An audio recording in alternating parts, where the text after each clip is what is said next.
भारतीय जनता पार्टीचे युवा नेते महादेव दादा दबडे यांच्या पत्नी सौ नीलमताई महादेव दबडे यांनी जिल्हा परिषद म्हैसाळ गटातून तर मोहिनी प्रमोद वाघमारे यांनी टाकळी पंचायत समिती गणातून आपला भाजप पक्षाच्या वतीने अधिकृत उमेदवारी अर्ज दाखल केलाय।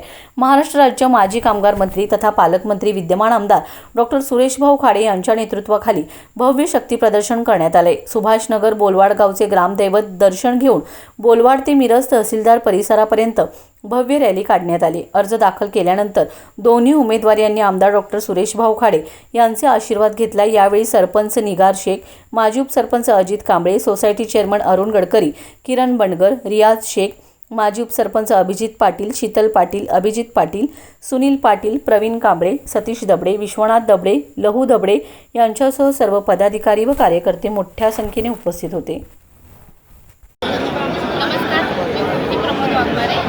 आज भारतीय जनता पार्टीकडून टाकळी गण पंचायत समितीसाठी आज अर्ज दाखल केलेला आहे। आमचा आता एकच ध्येय आहे, प्रभागाचा सर्वांगीण विकास आणि गावोगावी विकासाची नवीन पहाट हे ध्येय पुढे घेऊन